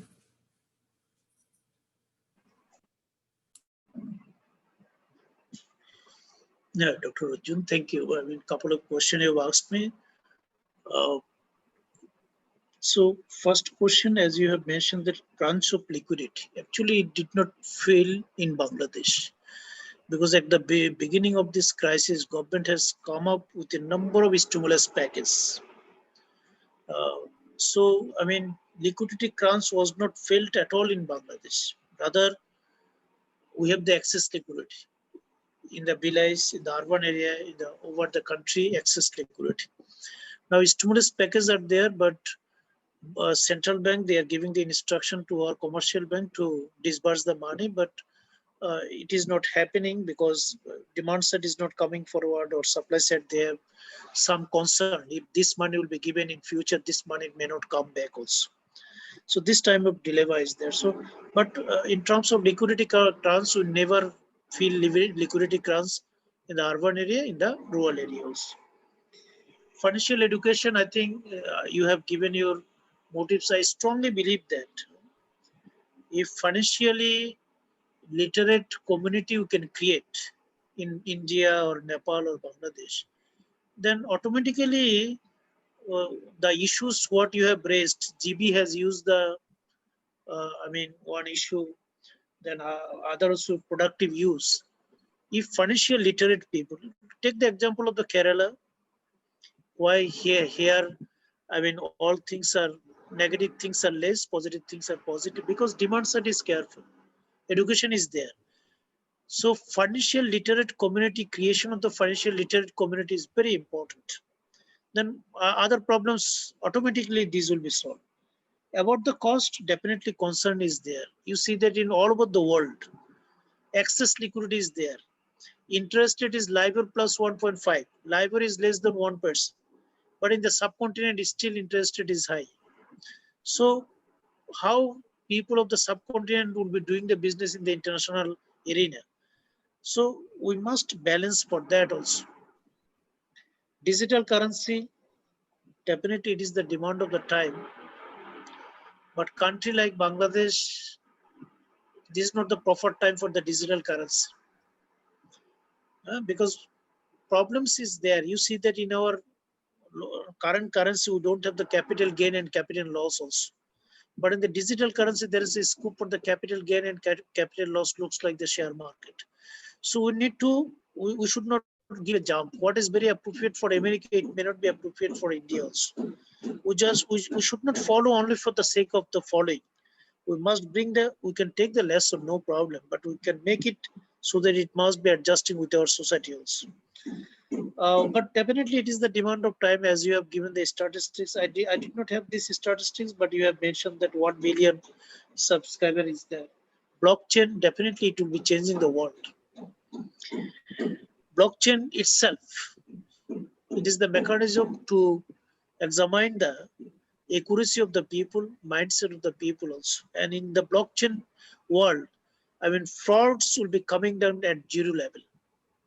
So blockchain is the blessing, but now you just see that how many days or how many years will be required to customize it. Monthly data, you are very right, but monthly data is not available for all. If I could have taken the monthly data, it is fine. But now monthly data is not very much available. In India, Sharma has done a very good job in the financial inclusion because he has prepared an index, and by taking the index, he has done a research, and his work in the financial inclusion world is considered as a seminal work. So thanks to Professor Sharma for contributing in such a way.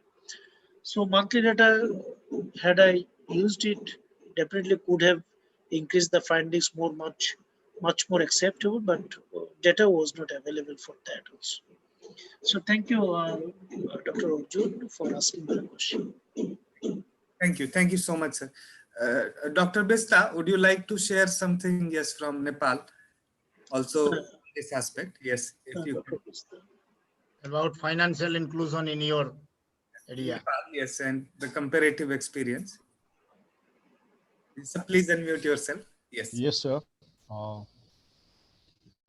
Professor Banerjee, thank you. And also the Professor Utpal and Professor Arjun sir also. Our central government has initiated different types of the financial inclusion programs in Nepal, and also they provided the protocol or the standard to the commercial banks and other institutions also. But when we observe the commercial banks, they have not implemented such types of the scheme, particularly rural area, and they behind it their reason or the argument was the cost of the higher operational cost factor, and in this way they would like to pay penalty to the central bank, but instead of the implementation of the such types the programs.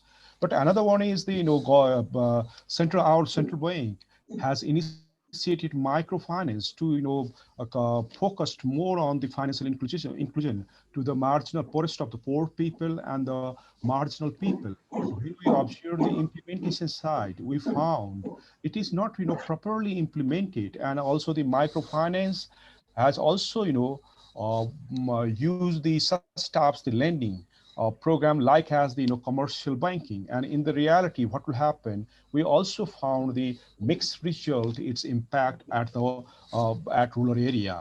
And another when we observe the cooperatives, and cooperatives is effective tool to include the not only the women gender female, particularly female, but also provide the rights to take the decision on the financial transaction and resource allocation and lending and other different types of the activities. And when we observe the commercial and the microfinance and cooperative is the much more effective to include financially financially to the women and the poorest of the poor, from the poorest of the poor and marginal group, and many literatures have found positive impact on the cooperative institution in the case of the financial inclusion.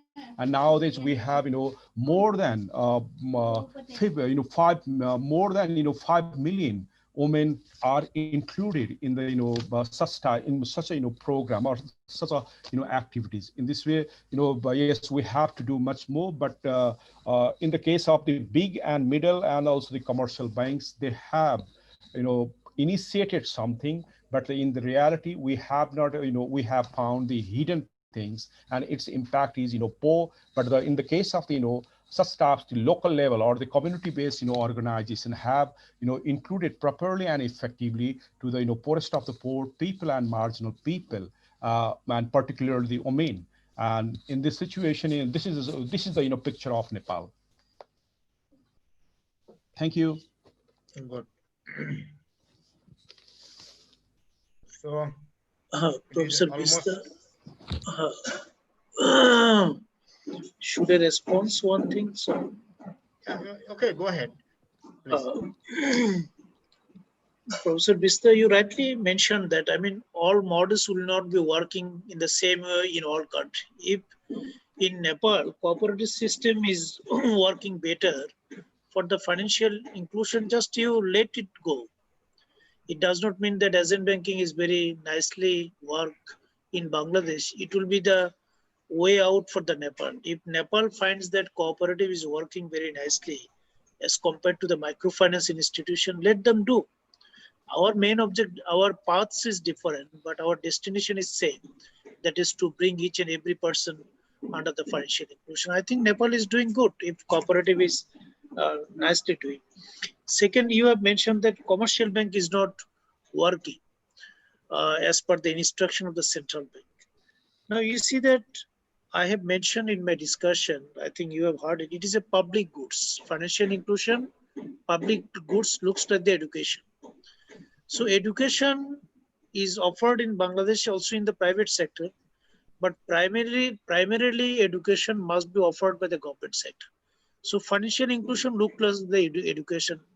You cannot expect that private banks will be going forward for the financial inclusion. So we should not expect, and central bank can give a very strong instruction to the private bank, and it is not unlikely central bank can give some subsidy to the private banks also. Otherwise, private banks will not work because it is a public good. So we must think that as per the same also. So we must think that it will be done only by the government. If private banks will come forward, definitely they will be expecting some benefit. Otherwise, they will not be listening whatever the instruction will be given by the central bank. So thank you, Mr. Bista, for participation and for sharing your comments. But in India also, the situation remains the same. Same in all. None of the MSME or those kind of, the private banks are not willing to. Even many poor people feel a lot of harassment having those services from the government banks, because government banks have a lot of plethora of things, so many of queue and everything. So yes, I think that part was very illuminating also, because sir is mentioning that it is also public good. So that's also a sort of, dilemma. Professor Utpal, over to you. Yeah. So it was very illuminating, and I would love to have it continued, but more than 2 hours almost.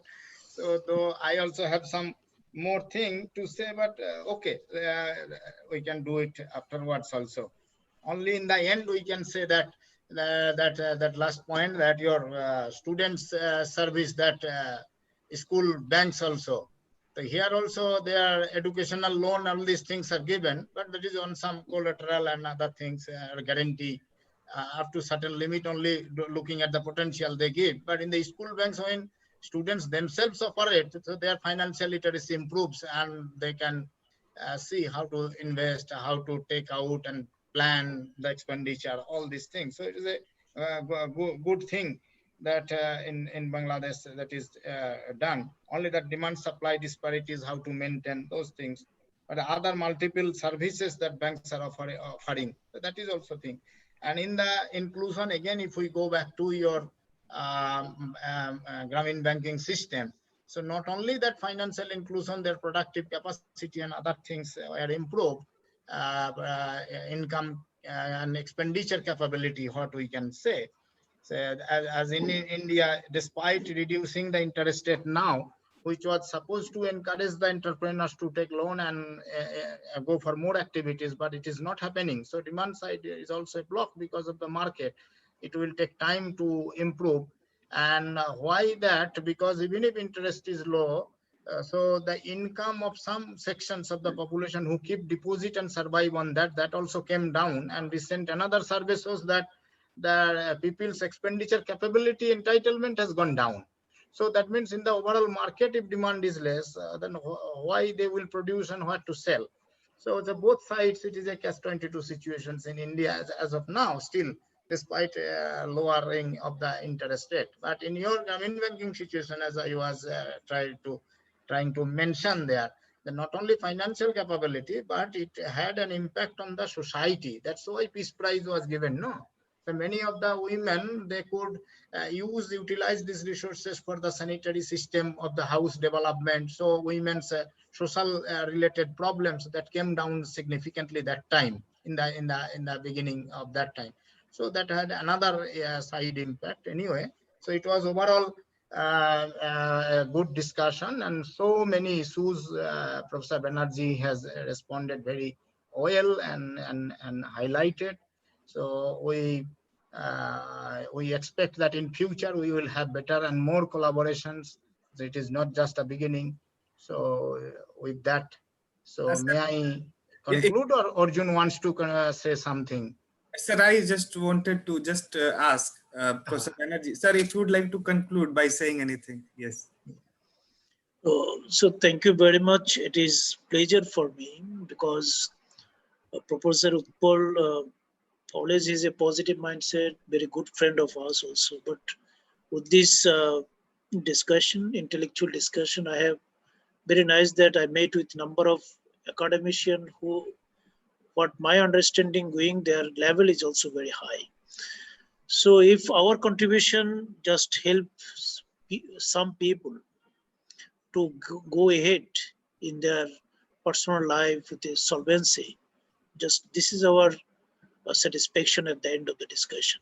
So any future, discussions, collaboration is welcome.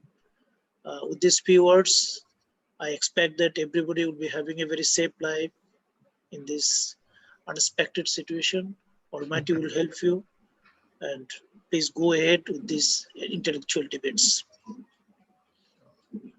Thanks a lot. Thanks a lot. So we gave you. You must be exhausted also with this. So I think Just you also formally, stay sir, safe. Okay. Yeah, Utpal sir, just formally, a vote of thanks by you. Yes, sir. Please go ahead. No, sir, please you give. It's your show. Just a second. Okay. So let me just propose. Yes, Utpal sir, why don't you go? So I give a sincere thanks to Professor Banerjee to spare his valuable time and highlight several issues on the financial inclusions, and we learned a lot also. And also the other participants as IMPRI to provide this platform, especially Dr. Arjun and Dr. Semi Mehta. And though we are doing for quite some time now, so it is an illuminating side of this series of discussions that will bring many policy issues that not only we will share in the net also, and if needed, that can be incorporated in the or help in the government policy formulations that we hope. And other participants also, the discussants from various institutes here in India and abroad, Professor Raghubir Bista here,